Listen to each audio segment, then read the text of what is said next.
Je suis installé dans mon véhicule, je vais mettre le contact de mon véhicule. Dès la mise sous contact, j'ai cette ligne fin de convoi qui apparaît avec ce plot que j'ai symboliquement mis à l'arrière de ma remorque et qui me permet de visualiser le fin de convoi. Et cette ligne jaune qui est matérialisée me permet, avec la partie commande qu'il y a de positionner sur la porte, d'ajuster ce réglage en montant ou en descendant sur le bas du plot qui représente l'arrière de ma remorque au sol. En basculant sur la droite, la petite commande, je valide ce réglage. D'autres réglages sont possibles avec cette commande sur cette porte. En tournant à gauche ma molette, j'ouvre 3 réglages différents. Le premier réglage, la clarté de mes écrans, je vais basculer la petite flèche. Dans chaque écran, si je bascule sur la droite, je vais avoir cette position de réglage où, en basculant vers le haut ou vers le bas, régler la luminosité de mon écran. Retour arrière avec la petite flèche sur la gauche, je retrouve mon menu général. Deuxième emplacement, je bascule ma commande vers le bas où je peux régler ma ligne de fin de convoi dans le cas où mon véhicule n'a pas été coupé. En basculant ma commande sur la droite, je vais retrouver ma ligne de fin convoi que j'ai préalablement réglée et de la même manière que tout à l'heure, ajuster cette ligne de fin de convoi. Ne pas oublier de confirmer par la droite en basculant ma commande. Dernière position, je vais descendre sur le réglage de l'auto-panning, du suivi de remorque automatique quand je conduis. Je vais avoir la possibilité, suivant la longueur de mon ensemble, en basculant à droite, de régler la longueur et donc l'ouverture d'angle de la suivi de ma remorque. Si mon ensemble est court, je vais me positionner en position 1 et au fur et à mesure, si mon ensemble est beaucoup plus grand, je vais pouvoir ouvrir cet angle de manière importante afin que j'ai tout l'ensemble quand je braque à droite ou à gauche.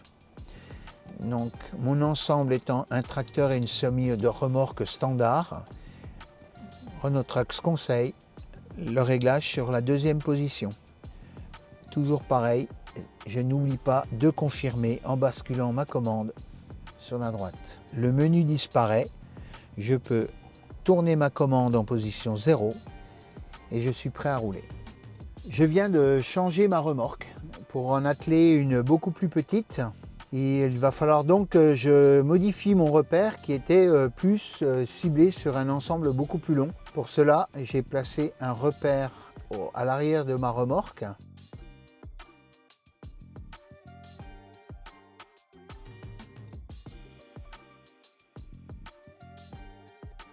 Cinq fonctions spécifiques sur l'écran de gauche.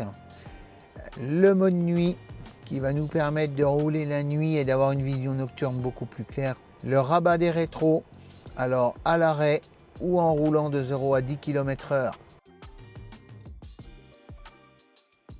De 0 à 10 km/h, nous avons la possibilité de replier nos rétroviseurs extérieurs dans le cas où il faille passer dans un endroit un petit peu exigu. Donc je peux agir directement sur la commande de l'écran et je roule avec mes rétros pliés jusqu'à 10 km/h. Au-delà de 10 km/h, je vais avoir un message sur mon afficheur central et mes caméras sur une certaine tempo de 10 secondes vont se remettre automatiquement. La petite lentille chauffante qui nous permet d'avoir un écran beaucoup plus net quand les temps sont humides, partant le plus haut brouillard. Le mode automatique désactivé, donc auto-panning désactivé, du suivi de la remorque en mode conduite. Nous aurons exactement la même vision qu'un rétro classique, rétrovision directe et grand angle sur le haut. Avec le commande sur la porte, j'ai la possibilité d'avoir un réglage sur mes caméras, à droite comme à gauche. En allant tourner ma commande sur la gauche, j'ai la possibilité de régler en ouverture ou en fermeture la vision de ma caméra. En basculant totalement sur la gauche, je m'aperçois que j'ai un pictogramme orange qui m'indique que je sors du champ réglementaire. À savoir que dès l'instant où je couperai mon moteur et mon contact et que je remettrai en route mon véhicule, mon champ par défaut reviendra dans la réglementation. Donc ma commande est équipée d'une fonction zoom. En tournant ma commande totalement vers la droite, ça élargit le champ visuel de mes deux écrans, à droite comme à gauche, qui me permet d'avoir un champ beaucoup plus large sur mes écrans lors de manœuvres. Pour retirer cette fonction, il suffira de rebasculer sur le point 0 ma commande. Lors des manœuvres en marche arrière, nous avons la possibilité d'avoir des réglages d'ouverture d'angle en utilisant notre commande qu'il y a sur la porte et en basculant à gauche ou à droite pour avoir un visuel beaucoup plus large lors des manœuvres. Ce qui est très pratique quand nous faisons une marche arrière à contre-main. Il suffira simplement de basculer à la position inverse pour retrouver notre vue, on va dire standard. Donc l'auto-panning va nous permettre de suivre en permanence l'arrière de ma remorque lors de mes manœuvres vers l'avant. C'est-à-dire que quand je vais tourner sur ma gauche, je vais avoir un petit pictogramme qui va me permettre en permanence de suivre l'arrière de ma remorque. Et quand je vais redresser mon véhicule, cette fonction-là va disparaître. Hop. Si j'inhibe la fonction auto-panning avec cette fonction, le petit symbole apparaît en haut à gauche de mon écran, c'est-à-dire que quand je vais commencer à rouler et tourner, je suis sur une vision classique de rétroviseur et tout de suite je perds l'arrière de ma remorque. Dans le cas où j'inhibe cette fonction, dans cette position, si j'avance à nouveau, naturellement, ma fonction auto-panning revient et je récupère l'arrière de ma remorque malgré que je suis toujours en train de tourner. Mise à quai à contre-main côté droit. Donc ça me donne la possibilité, en basculant ma petite commande de porte sur la droite, d'ouvrir le champ pour pouvoir bien surveiller l'emplacement de ma remorque sur ma manœuvre à l'arrière droit afin que je me guide précisément sur les marquages au sol et cette mise à quai. À droite comme à gauche si je voulais utiliser pour me mettre à quai.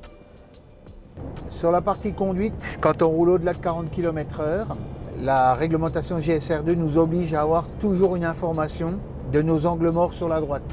Donc nous aurons sur l'écran à droite toujours une information visuelle avec un petit symbole orange, comme quoi il y a un véhicule ou une personne qui est sur notre droite et qui vont dans le même sens que nous. Si toutefois je mets mon clignotant à droite pour aller sur sa voie, j'aurai un voyant rouge et une alarme retentit. Sur le côté gauche, au-delà de 40 km/h, je n'aurai pas d'information obligatoire en orange parce que je suis à une vitesse supérieure à 40. Il n'apparaîtra un voyant rouge dès l'instant où je mets mon clignotant et qu'il y a un véhicule qui va venir proche de mon convoi. Inférieur à 40 km/h, j'aurai une information orange et rouge, si besoin, au même titre que le côté droit. La nuit est vraiment bien tombée.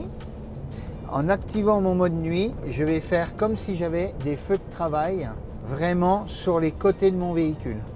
Et mon véhicule est équipé d'une caméra d'emmarchement d'angle mort. Donc dès l'instant où je vais mettre mon clignotant, cette caméra s'affiche et vous voyez, on ne voit rien du tout. Si j'active mon mode nuit, je vois beaucoup mieux le côté de mon véhicule. Donc je suis dans ma cabine, il fait très sombre. J'ai besoin d'être en sécurité et de réallumer mes CMS. Un simple appui sur la télécommande de couchette me permet de réactiver ces caméras extérieures et de m'assurer de la sécurité aux environs de mon véhicule.